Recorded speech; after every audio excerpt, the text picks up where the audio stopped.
Audio book सावधान कल्कि आ चुके हैं। चैप्टर 2 अवतार और नवयुग संबंधी दिव्य दृष्टाओं का दिव्य दर्शन। अपनी दिव्य दृष्टि से जो व्यक्ति भावी के भेद को देख सकता है उसे दिव्य दृष्टा कहा जाता है। ऐसी शक्ति तपोबल से, दैव योग से या पूर्व जन्म के संचित पुण्य से योग्य पात्र को प्राप्त होती है। सर्जनहार भी कभी कभी लोगों में दैवी शक्ति के प्रति विश्वास जीवंत रखने के लिए ऐसे करतब करता है।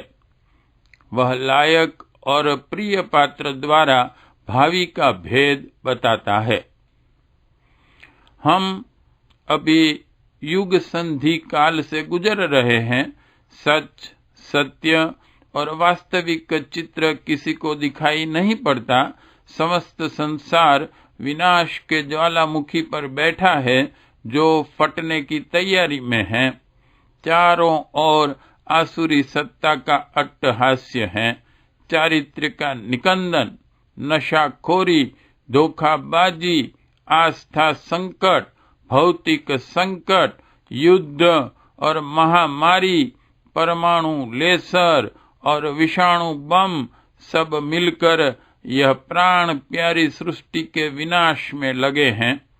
अधिकांश राजनेता, कलाकार, लेखक, धर्माचार्य और विद्वान विकृत और आसुरी वृत्तियों को भड़काने के काम में लगे हैं। सृष्टि का सत्यानाश हो जाए वहां तक सभी परिस्थितियां बिगड़ चुकी हैं। गीताकार अवतार लेने के आश्वासन से डगमगा गए हैं ऐसा भली भांति प्रतीत हो रहा है। वास्तविकता किसे पूछी जाए? दिव्य दृष्टा, प्रखर भविष्यवक्ता और शास्त्रों का कथन एकमात्र आधार रह जाता है। आइए पढ़ें उनके अवतार और नवयुग संबंधी दिव्य दर्शन पर आधारित कथनों को। 2.1 जीन डिक्सन। अमेरिका में पैदा हुई इस महिला को भविष्यवाणी में विश्वास रखने वाले विश्व के प्रायः सभी लोग जानते हैं। वह सिर्फ 9 साल की थी तब से दिव्य दर्शन की उसकी दृष्टि ध्यान में आई थी। उसके बाद उसकी यह शक्ति क्रमशः बढ़ती गई। राष्ट्रपति रूजवेल्ट की मौत तथा ट्रूमैन का राष्ट्रपति बनना जो उसने पहले से बताया था वह सत्य साबित हुआ। इसी तरह चर्चिल का पतन और बाद में प्रेसिडेंट बनने की बात जो उसने बहुत समय पहले कही थी वह भी बनकर रही। रूस में स्टालिन के बाद मालेनको और उसके बाद सेनाधिकारी का प्रेसिडेंट बनने का कथन अक्षरशः सत्य साबित हुआ। जॉन एफ कैनेडी का राष्ट्रपति बनना और 4 वर्ष के अल्प समय में उनकी हत्या होने की भविष्यवाणी जीन डिक्सन ने 1956 में की थी।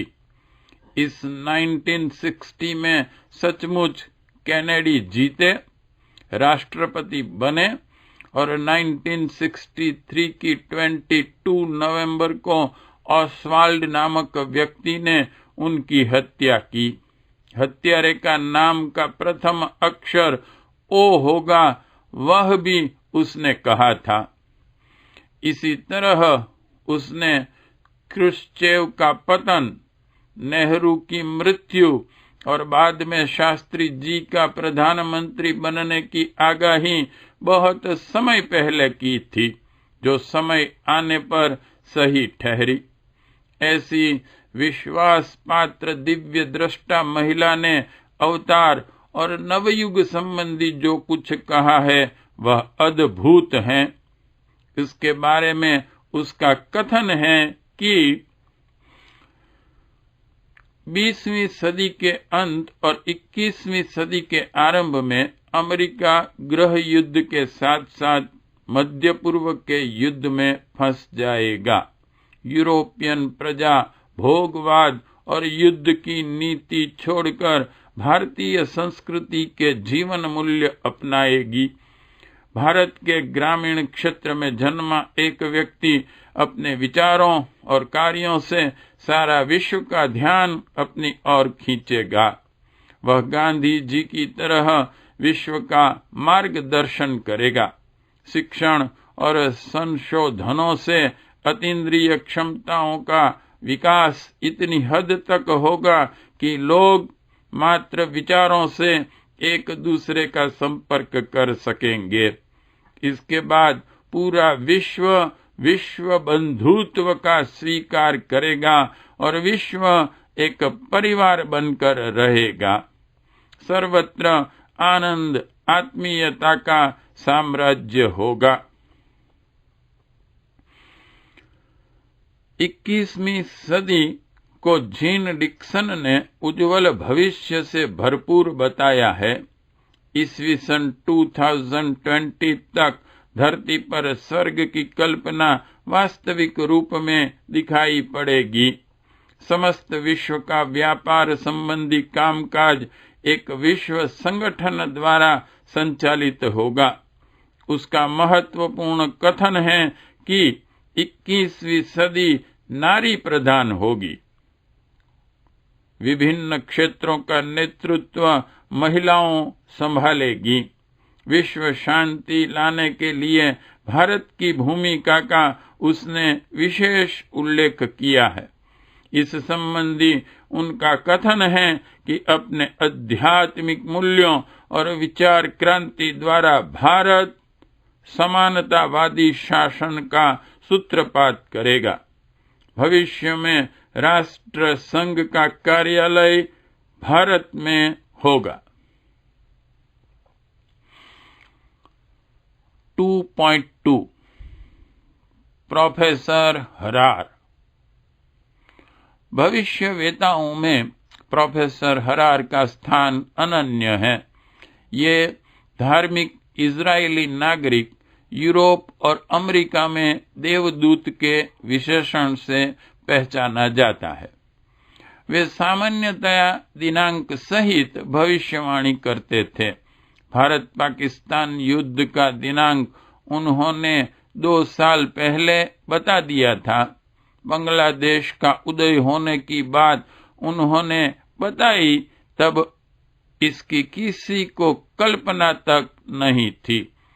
उनके कथनानुसार अमेरिका रूस मिलकर चीन को पराजित करेंगे और काबू में कर लेंगे। भारत संबंधी आगाही करते हुए उन्होंने लिखा है कि भारत और इजराइल गाढ़ मित्र बनेंगे। आगे लिखते हैं कि भारत में एक ऐसे व्यक्ति ने जन्म धारण कर लिया है जो संपूर्ण विश्व का मार्गदर्शन करेगा।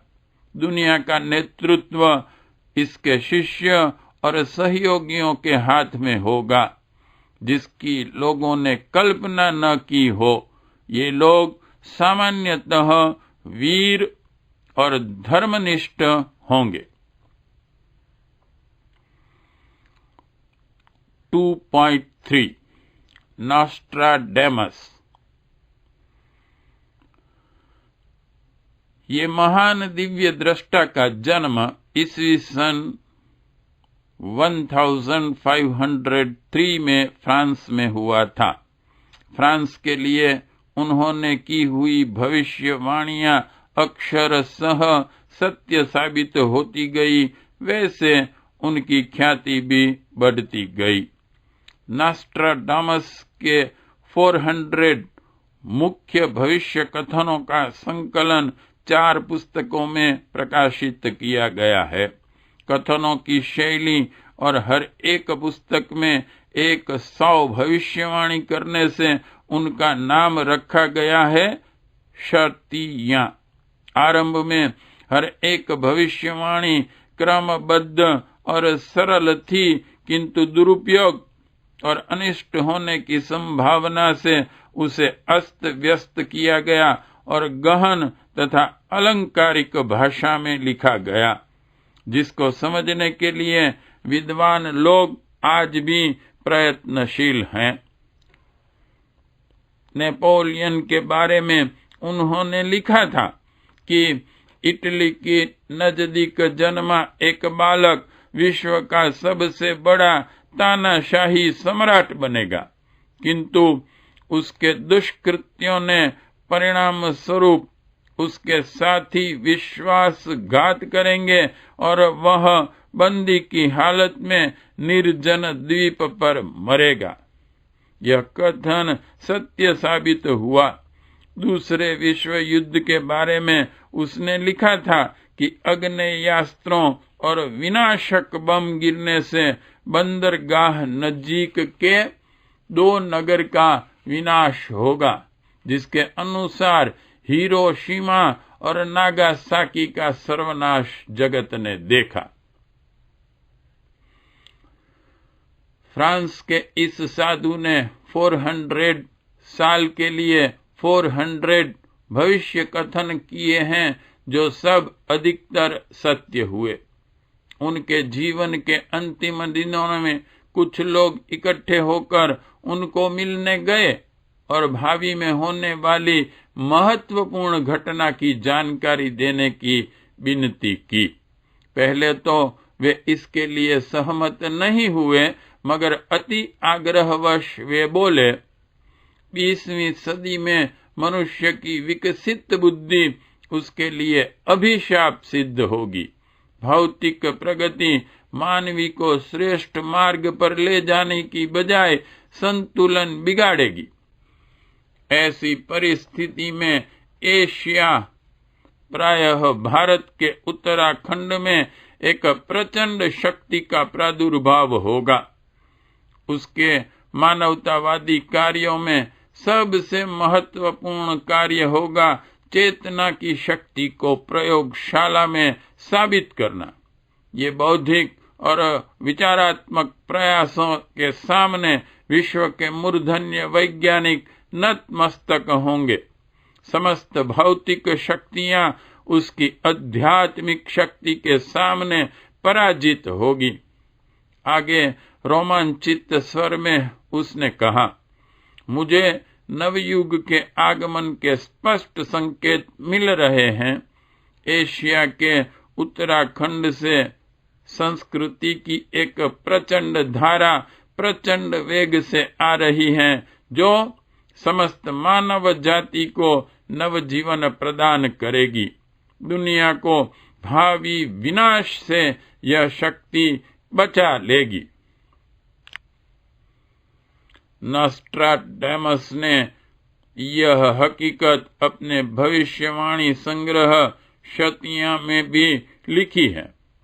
उसमें उन्होंने लिखा है कि 3 दिशाओं से समुद्र से घिरा हुआ धर्म प्रधान सबसे प्राचीन संस्कृति वाले एक महाद्वीप से एक प्रचंड विचारधारा प्रसारित होगी, जो विश्व को विनाश के मार्ग से विकास के मार्ग पर ले जाएगी। इस भविष्यवाणी का अर्थघटन करने वाले सब मूर्धन्य वैज्ञानिक इसका श्रेय भारत को देते हैं। अभी तो बस उत्तराखंड का यह स्थान और उस व्यक्ति को उसका संगठन और कार्य देखकर ढूंढ निकालना है। नॉस्ट्राडामस ने दुनिया को उत्तर के नजदीक ला दिया है, बस ढूंढने का थोड़ा सा परिश्रम लेना है। 2.4 जूल वर्न। जूल वर्न विश्व विख्यात लेखक के साथ साथ भविष्यवेता भी थे। जापान द्वारा मंचूरिया और इटली द्वारा अल्बानिया पर अधिकार कर लेने की उन्होंने 1931 में भविष्यवाणी की थी, उस समय उसे किसी ने संभव नहीं समझा था। किंतु दूसरे विश्व युद्ध में यह बात सर्वथा सत्य साबित होने पर लोगों में जूल वर्न प्रसिद्ध हुए। चीन का अणुबम बनाना, भारत पाकिस्तान के बीच युद्ध, बांग्लादेश का उद्भव, इजराइल का अरबों पर विजय वगैरह भविष्यवाणियां उन्होंने बहुत पहले से ही की थी। एक धीर गंभीर लेखक होने के नाते वे कोई भी भविष्य कथन करने से पहले संपूर्ण चिंतन करते थे। उनकी भविष्यवाणी के अनुसार ईस्वी सन 2000 के इर्द गिर्द भीषण प्राकृतिक तूफान, अनावृष्टि, अतिवृष्टि, भूकंप, समुद्री तूफान आदि विशेष होंगे। इसी समय में भारत अधिक शक्तिशाली राष्ट्र के रूप में उभरेगा, विश्व में उसका सम्मान बढ़ेगा।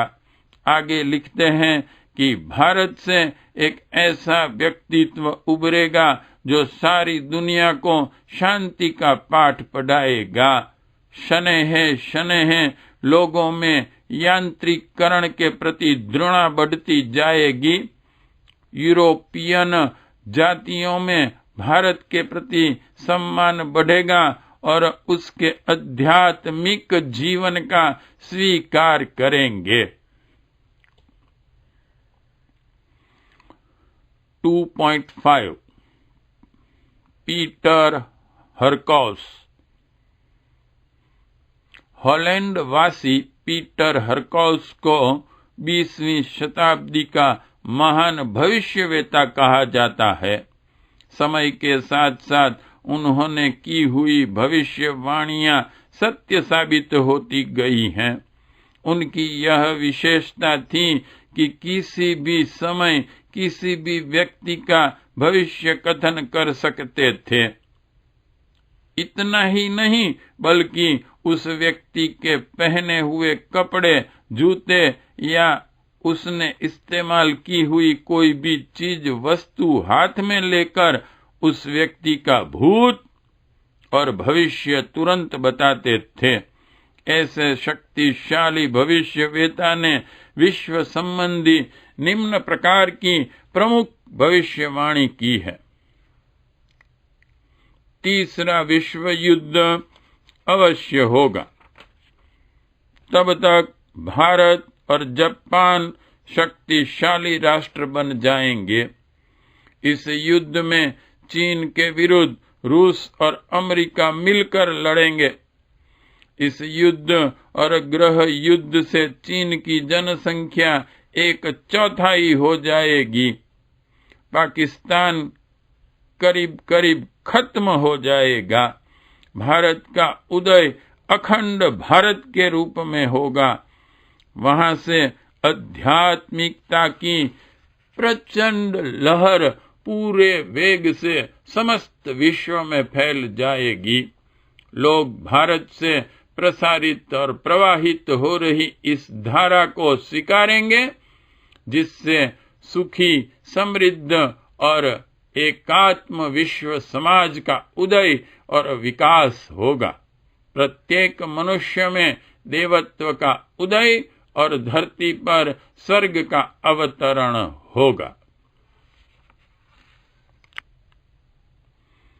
2.6 आनंदाचार्य। श्री आनंदाचार्य जी का जन्म भारत में हुआ था, किंतु उन्होंने नॉर्वे में साधना की थी। उन्होंने कलकत्ता यूनिवर्सिटी से भारतीय दर्शन और वैदिक का गहन अध्ययन किया था। बाद में इसी विद्यालय में शिक्षण कार्य में जुटे थे। सतत चिंतन से उनके अनुभव में आया कि भौतिक आकांक्षाओं में ओतप्रोत मानवी के लिए सुख शांति की संभावना नहीं है। जब तक विश्व नियामक का स्वरूप, आत्मा का दर्शन, लोक परलोक का ज्ञान और प्राणी मात्र में व्याप्त चेतना का विज्ञान व्यक्ति की समझ में नहीं आता, तब तक व्यक्ति अपूर्ण है। अपूर्णता की स्थिति में न तो मनुष्य सुखी हुआ है, न तो आगे कभी होगा। इसलिए पूर्ण योग की प्राप्ति के लिए उन्होंने योगाभ्यास चालू किया। अपना नाम इंटू ब्रैकेट सुरेंद्र नाथ वाराल बदलकर आनंदाचार्य रखा। नॉर्वे को अपनी कर्म भूमि बनाई। वहां से भारतीय दर्शन का प्रचार सारे विश्व में किया। आनंदाचार्य पहले व्यक्ति थे जिन्होंने 1930 में जाहिर किया था कि 4 वर्ष बाद लोग विश्व युद्ध के लिए तैयार रहें। यह युद्ध नवंबर 1938 तक चलेगा। इसके बाद विश्व संगठन की स्थापना होगी। उनकी यह भविष्यवाणी अक्षरशः सत्य ठहरी, जिससे वे नॉर्वे और ब्रिटेन में सुप्रसिद्ध हुए। ब्रिटेन के प्रतिनिधि मंडल को उन्होंने बताया कि फिर दुनिया दूसरे विश्व युद्ध के लिए 1939 में तैयार रहे। यह युद्ध में अगस्त 1945 में दुनिया में पहली बार अणु धमाका होगा, जिसमें पल भर में लाखों लोग मर जाएंगे। तब कहीं शांति समझौता होगा। ये सब पूर्वाभास सत्य साबित हुए। विस्तार भय से उनकी भविष्यवाणियां अन्य नहीं दी जा रही है, मगर दूसरे विश्व युद्ध के बाद न्यूयॉर्क में उन्होंने जो कहा वह आगामी दिन संबंधी उनके भविष्य कथन का अंश पढ़ें। मेरे देश की स्वतंत्रता के बाद कम समय में मैं यह देह छोड़ दूंगा। दुनिया देखेगी कि स्वतंत्रता के बाद भारत में कैसे विलक्षण परिवर्तन होंगे। धर्म मेरे देश में संगठित संस्था के स्वरूप में विकसेगा। यह संस्था तप्त और दुखी विश्व के लिए विश्व कल्याण की राह बनाएगी। यह संस्था का संचालक कोई गृहस्थ व्यक्ति होगा और आज तक की दुनिया का सर्वश्रेष्ठ विचारक के रूप में ख्याति प्राप्त करेगा। उसके विचारों को पुस्तकाकार में लिखा जाए तो उसका वजन 100 पाउंड से भी ज्यादा होगा। इस विश्व के सभी लोग हिल मिल कर रह सकें ऐसी एक आचार संहिता तैयार करेगा। दुनिया में आने वाली भीषण आफतें और ईस्वीसन 2000 के बाद होने वाला विश्व युद्ध विश्व में व्याप्त वर्तमान भौतिक स्थिति को नया राह दिखाएगा। तब यह आचार संहिता वेद, बाइबल और कुरान की तरह पूज्य मानी जाएगी। आज लोगों में भौतिक प्रगति के लिए जो उत्साह है वह बाद में लोक परलोक, आत्म परमात्मा, मोक्ष और सद्गति के प्रति ज्यादा होगा। 2.7 चार्ल्स क्लार्क। चार्ल्स क्लार्क की भविष्यवाणियां अन्य भविष्य वक्ताओं से भिन्न प्रकार की हैं। स्वयं एक वैज्ञानिक और साहित्यकार होने से उनकी भविष्यवाणी मनुष्य के अंतःकरण को स्पर्श करने वाली भावनाओं से जुड़ी हुई है। उनकी भविष्यवाणी इतनी स्पष्ट और सचोट होती थी कि इसके आधार पर कई वैज्ञानिकों ने वैज्ञानिक प्रयोग भी चालू कर दिए हैं। उन्होंने सन 1959 की शाम एक पार्टी में अपने मित्रों को बताया था कि ईस्वी सन 1969 की 30 जून पृथ्वी के इतिहास में सर्वाधिक रोमांचक दिन होगा। मुझे स्पष्ट दिखाई पड़ता है कि कोई पृथ्वीवासी उस दिन चंद्र पर उतरेगा। उन दिनों में अंतरग्रही प्रक्षेपण की कोई घटना नहीं घटी थी, किंतु दुनिया ने देखा कि उनकी 10 साल पहले की हुई भविष्यवाणी सत्य साबित हुई। चार्ल्स क्लर्क छोटे थे तब से ही अतीन्द्रिय ज्ञान और पूर्वाभास की विचित्र क्षमता उनमें उत्पन्न हुई थी। वे कहते थे कि मनुष्य शरीर नहीं बल्कि शक्ति है। इस शक्ति में प्रकाश और वे सब क्षमताएं हैं जिसकी मनुष्य भगवान से अपेक्षा रखता है। मानव अंतःकरण की वह शक्ति अभी सुसुप्त है, मगर मैं देख रहा हूं कि एशिया के एक देश में इंटू ब्रैकेट भारत की ओर संकेत करते हुए कुछ ही समय में एक प्रचंड विचार क्रांति शुरू होने वाली है। यह 1971 तक उस देश में और इसके 10 साल बाद सारे विश्व में गूंज उठेगी और मानवी के सोए हुए अंतःकरण को जागने के लिए विवश करेगी। आज उसके साहित्य की ओर लोगों का ध्यान नहीं जा रहा है, वह बाद में जन जन की खोज और अनुभूति का विषय बन जाएगा। विज्ञान एक नया मोड़ लेगा जिसमें आध्यात्मिक तत्वों का संशोधन होगा। सारे ब्रह्मांड को एक सूत्र में पिरोने का कार्य यह आध्यात्मिक शक्ति और सिद्धि करेगी। यह भविष्यवाणी मैंने जिस दृढ़ता और आत्मविश्वास के साथ की है, ऐसे विश्वास से आज भी कहता हूं कि सृष्टि कर्ता रहित नहीं है। एक रहस्यमय चेतना शक्ति काम कर रही है जिसकी तुलना में मानवीय बुद्धि और योग्यता का कोई मूल्य नहीं है। विराट सृष्टि का निर्माण उस शक्ति द्वारा होता है और ध्वंस भी।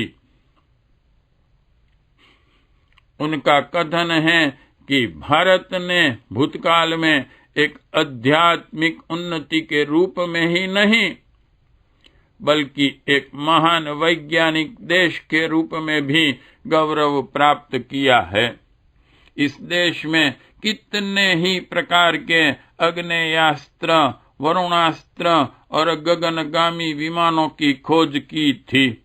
आज फिर यह देश उसी प्रकार की उन्नति करेगा और विश्व के अन्य देश पीछे रह जाएंगे, किंतु मूलभूत रूप से इस देश की प्रशंसा का कारण उसका धर्म और दर्शन होंगे। भविष्य में विश्व धर्म के रूप में भारतीय धर्म और संस्कृति स्थान लेंगे। 2.8 महात्मा रामचंद्र। महात्मा रामचंद्र अपनी सत्य और सफल भविष्यवाणी के लिए प्रख्यात हैं। भूतकाल की बात नहीं करनी है, मगर आने वाले नवयुग संबंधी उनकी भविष्यवाणी इस तरह है। युग परिवर्तन की प्रक्रिया चालू हो गई है, उसे रोकने में कोई समर्थ नहीं है। ईश्वरीय सत्ता मानवीय रूप में अपनी परम प्रिय स्वर्गादपि गरीयसी धरती पर भारतवर्ष में जन्म ले चुकी हैं, अपना कार्य तीव्र गति से कर रही हैं। जब उसकी तमाम योजना और क्रियाकलाप प्रत्यक्ष होंगे तब लोगों को मालूम पड़ेगा और खूब पछताएंगे कि भगवान राम, श्री कृष्ण, बुद्ध और परशुराम की तरह ईश्वरीय अवतार हमारे जीवन समय में काम करता था तो भी हम उसे पहचान न सके। सहयोग की बात तो ठीक है, मगर हमने उसे पहचानने की दरकार भी न की। कितने ही तथाकथित गुरुओं की कंठी बांधने से हमने आंख और कान बंद रखे। यह भविष्यवाणी तो उनकी प्रेरणा का प्रतीक माना जाए, जिससे समझदार आत्मा अपनी समझ से अभी कार्यरत देवदूत और उसके संगठन को पहचाने। उसके निर्माण के कार्य में और महासंघर्ष में हनुमान, नल, नील, सुग्रीव, जाम्बुवंत और अंगद जैसा कार्य न हो सके तो सामान्य वानर जैसा कार्य करके भगवान को सहयोग करें और देवों को भी दुर्लभ आशीर्वाद प्राप्त कर ले। अपनी भविष्यवाणी में जहाँ महात्मा रामचंद्र ने यह दिव्य सत्ता की प्रचंड शक्ति को दर्शाया है, यहाँ साथ साथ में उसे पहचानने के लिए संकेत भी दिए हैं। उनकी भविष्यवाणी का यह अंश बार बार पढ़ने और मनन करने योग्य है, जिसके अनुसार सूर्य की गर्मी पिछले कुछ समय से घट रही है। उसके लिए वैज्ञानिक चिंतित हैं कि इसका क्या कारण होगा। सूर्य की गर्मी घटने का कारण बताते हुए योगाचार्य लिखते हैं कि इसका कारण यह देवदूत द्वारा हो रहा उसका उपयोग है। प्रकृति जो परिवर्तन करती है उसका प्रारंभ सूर्य शक्ति के रूपांतरण से होता है, क्योंकि दृश्य जगत का आत्मा सूर्य है। इस शक्ति के दोहन का उद्देश्य यह है कि इच्छित परिवर्तन जल्द से हो जाए।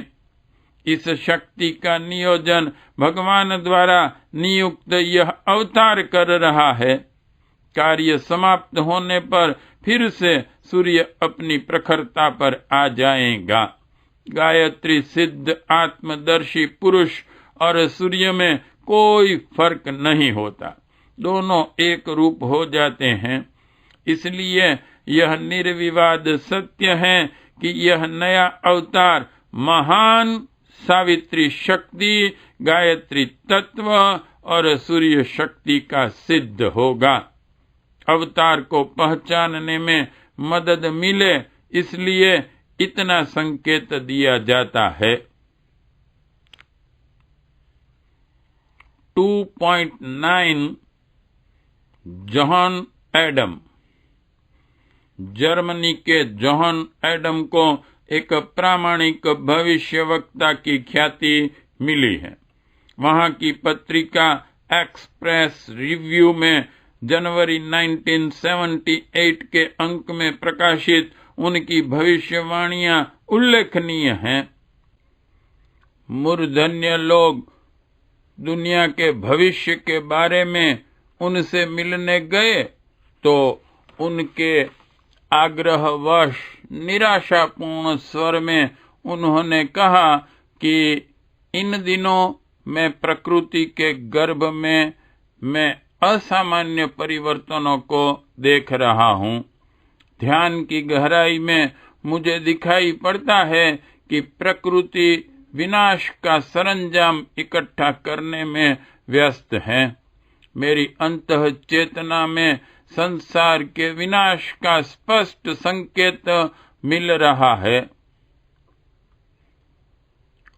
जब उन्हें पूछा गया कि इस विनाश से बचने का कोई मार्ग है, तब उन्होंने आशापूर्ण स्वर से कहा कि चेतना की शक्ति प्रकृति की शक्ति से बहुत बलवान है। प्रकृति के नियमों से चेतना मुक्त है। इतना ही नहीं, वह प्रकृति के नियमों को बदल भी सकती है। ऐसी प्रचंड चेतनाधारी एक मानव जन कोलाहल से दूर मानव जाति को आने वाले संकटों से बचाने के उपायों में व्यस्त है। वह प्रकृति में आवश्यक परिवर्तन करने में सक्षम है। उसकी आध्यात्मिक शक्ति सभी भौतिक शक्तियों से अधिक है। सूर्य के प्रकाश किरणों के माध्यम से अपनी सूक्ष्म शक्ति द्वारा भावनाशील व्यक्तियों को प्रेरणा देने में वह संलग्न है। उसमें अद्भुत संगठन शक्ति है, जिससे विश्व को दिशा देने के लिए एक मजबूत संगठन दिन प्रतिदिन विस्तरता जाएगा। उसके लाखों अनुयायी प्रचंड और विवेक युक्त विचारों से जनमानस में लोक मंगल की भावना उत्पन्न करेंगे। उसके तर्क युक्त और विज्ञान सम्मत आध्यात्मिक विचारों को नास्तिक वर्ग भी मानेगा। इस महामानव के जीवन में 24 अक्षरों का विशेष महत्व होगा। वह 24 शक्तियों का अधिष्ठाता होगा। इन दिनों वह दिव्य महामानव भारत के उत्तराखंड के कोई पर्वतीय तीर्थ स्थान पर विश्वव्यापी परिवर्तनों करने में लगा है। उसके मानवतावादी विचारों और कार्यक्रमों अपनाने से ही भावी संकटों को टाला जा सकेगा। उसके द्वारा एक ऐसी संस्कृति का बीजारोपण हो रहा है जो संप्रदाय और मजहब की दीवारें तोड़कर एक मानव धर्म की स्थापना करेगा। विश्वास रखना चाहिए कि आने वाला जमाना अद्भुत और अनुपम होगा।